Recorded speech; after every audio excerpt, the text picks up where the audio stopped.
টিএমসিতে যোগদান করেছে এই কারণে যে আমরা শান্তি শৃঙ্খলা বজায় রাখার জন্য আমাদের ঘরের মেয়ে ঝর্ণা সর্দারকে ভোট দিয়ে বিপুল ভোটে জয়যুক্ত করার জন্য।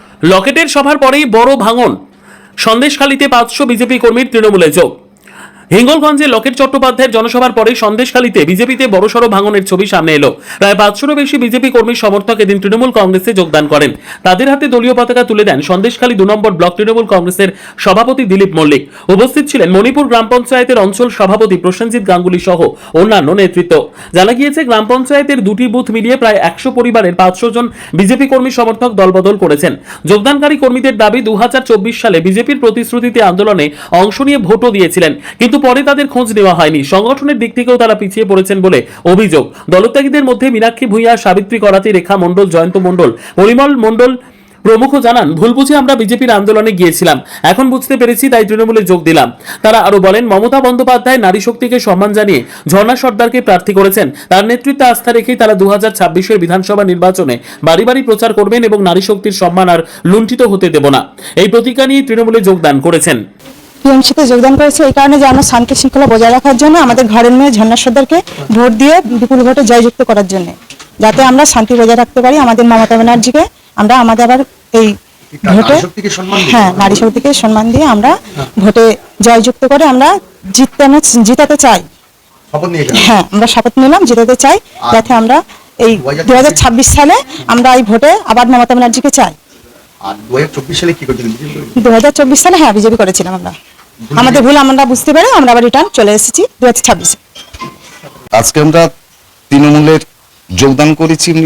আমরা এই শপথ নিয়ে আজকের এই দলটাতে এসেছি, যাতে দিদির যে সুনির্দিষ্ট পরিকল্পনা এবং মানুষের পাশে থাকা যার মানসিকতা, এটা আমরা বুঝতে পেরেছি।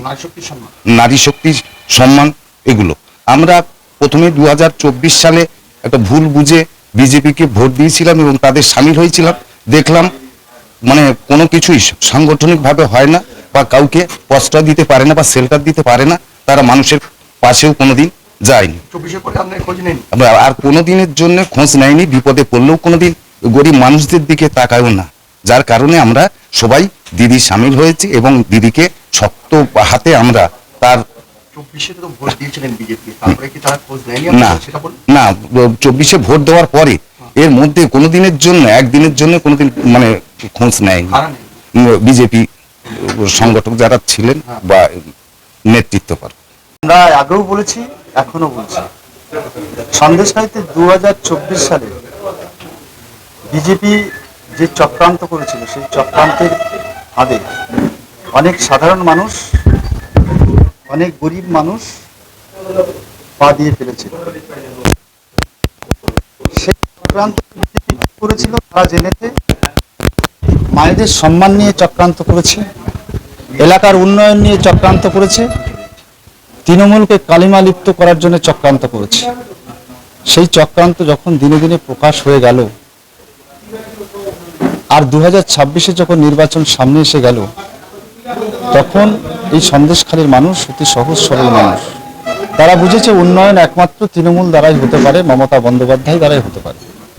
এখানে নদীবহুল এলাকা, সুন্দরবনের প্রান্ত, সন্দেশখালী বিধানসভা, 9টি দ্বীপ, 11টি নদী দ্বারা বেষ্টিত।